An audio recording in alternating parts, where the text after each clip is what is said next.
Olá, Quebrando Tabus continua com a segunda parte de contracepção, peculiaridades. E com a gente, como sempre, especialista em TPM, doutora Mara Diego. Olá, doutora Mara, tudo bem? Oi, Marta. Primeiro lugar, gente, vamos dar os parabéns para Marta, que ela está fazendo aniversário. Olha que linda! Viu? Vamos 50 anos, a gente ainda... Olha, Eu não contei. reposição Eu não hormonal. Vem a doutora Mara, que vocês vão ficar com esse pique incrível. Doutora Mara, essa semana nessa segunda parte, nós vamos trabalhar só com perguntas do site. Só lembrar vocês que perguntas www.maradiegoli.com.br, Diegoli com L só, tá? Nós estamos recebendo muitas perguntas, doutora Mara, tô adorando. Eu separei algumas sobre ainda o tema de contracepção. Preparada? Preparada, vamos lá. A gente nunca prepara nada antes, viu, gente? É assim, responde na hora. Doutora Mara, tem uma moça aqui que ela falou que ela trocou a pílula por alguma recomendação, só que ela tá na dúvida. Porque terminou uma, acabou o ciclo, ela menstruou, começou outra pílula. Aí ela quer saber, usa camisinha, não usa, qual é a segurança da troca de pílula, o que ela faz? Essa pergunta é muito frequente. Você sempre vai ouvir alguém dizer que trocou a pílula e acabou engravidando. Então, o que é importante saber? Quando trocar a pílula, siga exatamente o que diz na pílula. Então, comece no primeiro dia da menstruação, uma cartela nova, no primeiro dia. E aí não tem erro. Por quê? Porque a pílula começa a funcionar no momento que você tomar. Mas tem que começar no primeiro dia. Tome direitinho, não esqueça nenhum comprimido que não engravida. E o horário também é importante, doutora? O horário é importantíssimo. Não o horário fixo, mas o que é importante é a pessoa saber que tem que tomar sempre no mesmo horário, de preferência com comida. Por quê? Porque a pílula, às vezes, quando você toma, dói o estômago, sim. Tudo que você toma, todo remédio que você toma sem alimento, pode cair no estômago e causar uma dorzinha. Então, escolha o horário, café da manhã, almoço, jantar, e tome sempre no mesmo horário. Para aquelas jovens que se esquecem, coloque no celular o horário que você toma e no sábado e domingo, como a refeição sempre ocorre em outros horários, deixe o despertador tocar e tome no horário que despertou, porque se você não tomar naquele horário você esquece e o hormônio deixa de circular no sangue, ocorrendo a ovulação.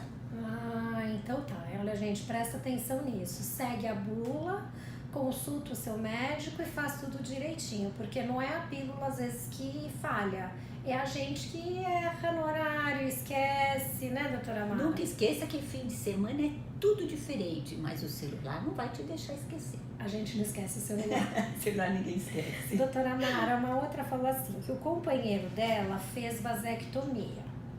E ela ainda tá insegura para saber se vai engravidar, se ela deixa a pílula, se não deixa, se usa camisinha, porque ela não sabe se confia na vasectomia. Então não confie não, viu, gente?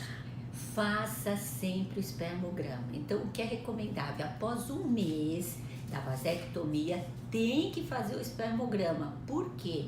Porque de repente não pegou o canal deferente, ou tem dois, ou tem uma anomalia e pode ter espermatozoide. E uma coisa importante, o espermatozoide permanece ainda vivo por um tempo.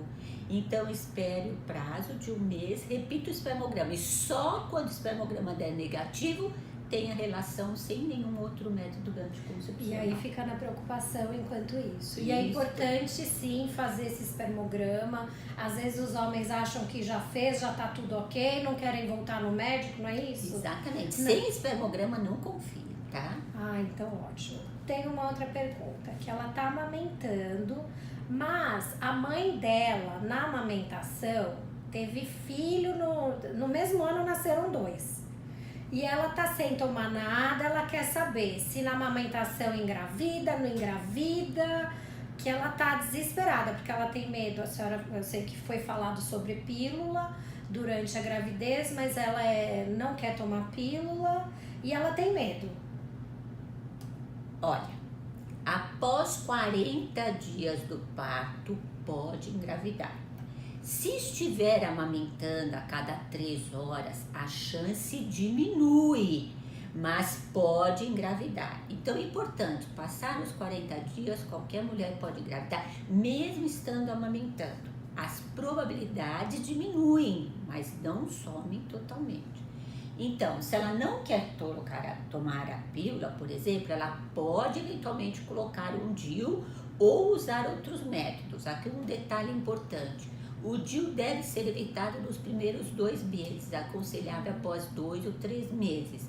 Então, aguardar um pouquinho. E neste período, preservativo ou outros métodos. Sobre o DIU, tem alguma diferença nesses 2 meses? Se foi parto normal ou se foi cesárea ou não? Não interfere no DIU? Na verdade, o médico que coloca, ele tem um pouco mais receio se for cesárea. Porque de repente pode fazer um falso pertuito. Mas o útero, ele está muito grande. Então ele começa a diminuir e volta ao normal por 2, 3 meses, até mais. Então é importante saber que o DIU logo depois tem maior chance de infectar se colocar no primeiro mês, porque o colo está aberto, mas se for cesárea tem uma complicaçãozinha a mais.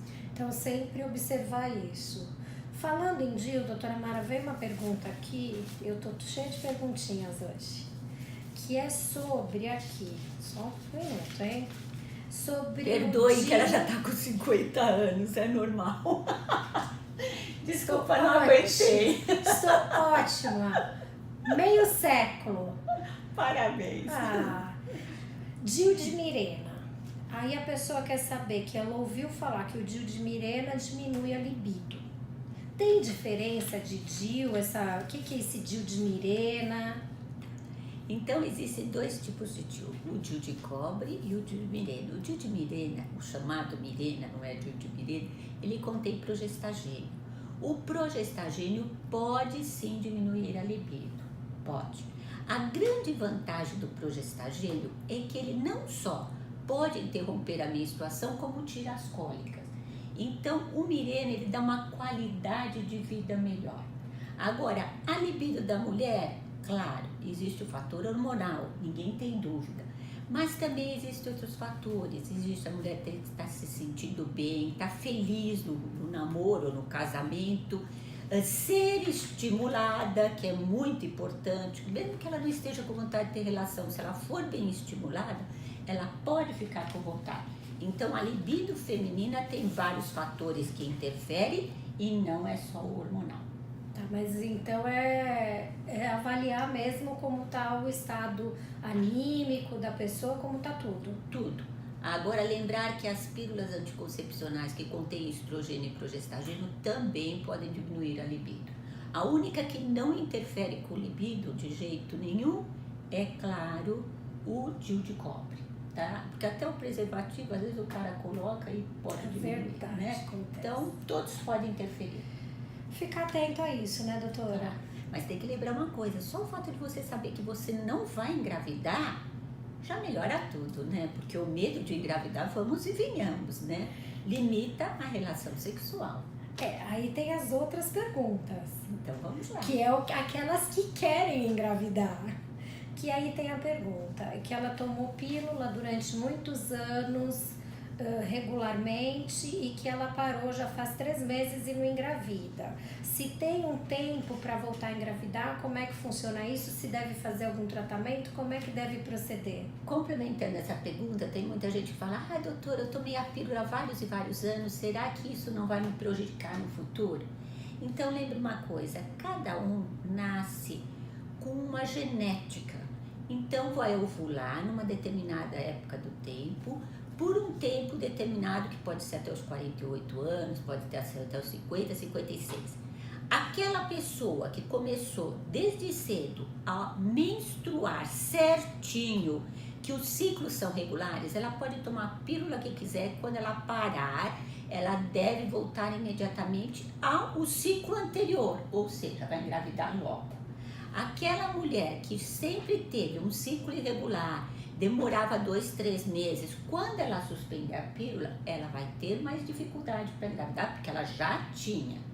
Agora, existe um método anticoncepcional que é a injeção trimestral. Esta, se tomada por muito tempo, anos, quando suspende pode ficar até 1 ano ou mais sem engravidar. Então depende do método, mas do modo geral, as pílulas que contêm estrógeno e progestagênio, quando suspende, volta a ser o que era. Quem era fértil volta a ser fértil, quem tinha dificuldade continua com dificuldade. E uma outra coisa que todo mundo tem que lembrar, às vezes tomou pílula por 5, 10 anos, então começou com 30, parou com 40, é claro que vai ter mais dificuldade aos 40, porque ela já não tem mais 30 anos. Então, o que vai pesar também muito é a idade da pessoa quando suspende a pílula. E isso acontece também com o DIU.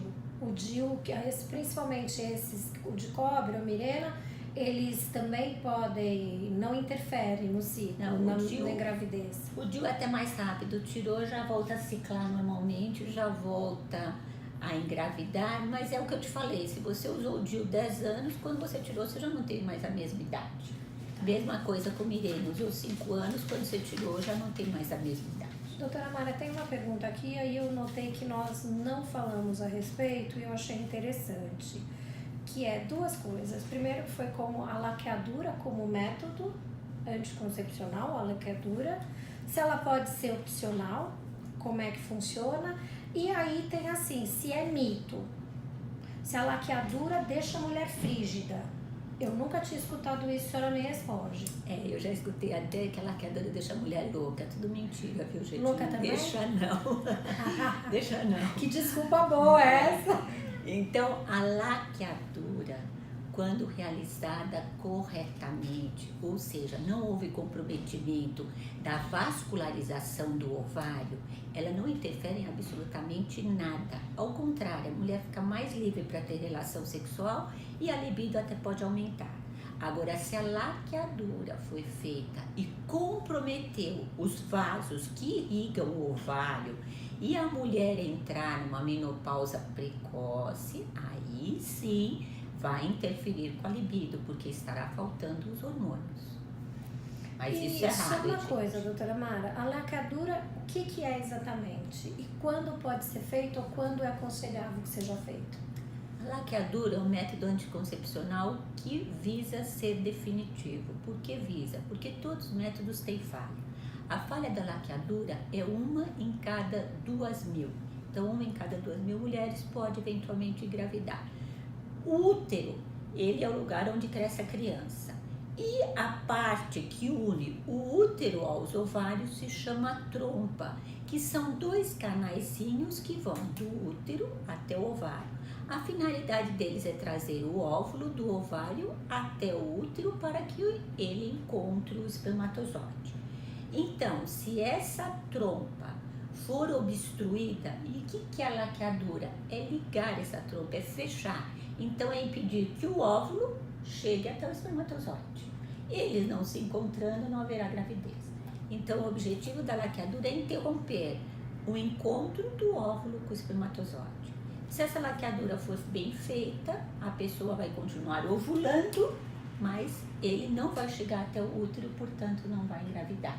É um ótimo método anticoncepcional, excelente, é considerado definitivo. Embora, se a mulher quiser voltar a poder ter filhos por via natural, pode tentar cortar o pedacinho que foi amarrado e religar, juntar outra vez as 2 pontas para que o óvulo volte a caminhar livremente até o útero.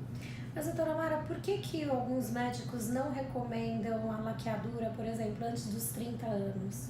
A grande maioria é porque as mulheres podem mudar de ideia. O que acontece é que a gente sabe, casamento não é para sempre. De repente o filho morre. Então as mulheres, por exemplo, fazem laqueadura após o 2º filho, ou acontece alguma coisa com o filho, ou elas voltam a se casar e o futuro marido pode querer filho. Então a grande consequência da laqueadura precoce é o arrependimento. E acaba sendo uma coisa muito cara, porque para religar a trompa é uma cirurgia difícil e encarece muito, principalmente se for o sistema público. Mas o homem não tem os médicos não têm essa dúvida fazer vasectomia no homem, né? Não, fica aí outra discussão. Não. O homem é diferente. O homem não faz a vasectomia quando ele é jovem. Ele só vai fazer quando quando ele já tem certeza, por volta dos 40, 50 anos, que ele não quer mais. Então a chance dele se arrepender é bem menor. E depois, para tentar reanastomosar, também é muito difícil. E o homem tem muito medo, porque ele acha que é uma besteira, hein? Mas ele acha que se ele fizer a vasectomia, ele vai ficar impotente. Não fica, porque não está alterando os hormônios, não está alterando nada, só está fechando o canal que leva o espermatozoide do local onde é produzido, do testículo, até a vagina. Então, o canal é que é fechado. Então, não fica impotente, não fica nada, mas o homem pensa 2 vezes antes de fazer. Doutora Mara, e fato ou fake? Aqui tem uma pergunta, né, que na verdade ela está dizendo que ela engravidou logo após a menstruação. Terminou a menstruação, não deu os 14 dias. E ela acha que ela engravidou nessa época. É possível terminar o ciclo, terminar a menstruação e na semana que termina engravidar? É difícil, mas ninguém, nada em medicina a gente pode dizer que é para sempre ou nunca. Então, eventualmente, suponhamos que ela tenha tido uma relação inesperada, tenha tido um abuso sexual, ela pode ter ficado tão nervosa que naquela hora ela ovulou. Então, lembrar que nós não somos robôs. De repente, ela pode ter tido uma ovulação precoce. É raríssimo, mas claro que pode acontecer. Em medicina, tudo pode acontecer. Então é isso, gente. Essas aqui foram as perguntas sobre contracepção, peculiaridades. A próxima semana nós vamos falar sobre algum outro tema. Qual vai ser? Escolhe. Nós vamos descobrir. Mas se você quiser, por favor, perguntas ou sugestões também de temas, curiosidades, www.maradiegoli.com.br. Adorei as perguntas de vocês. Doutora Mara e eu estamos aguardando as perguntas. Muito obrigada, doutora Mara, como sempre. Obrigada a você, Marta, e muita felicidade. Obrigada, muito obrigada.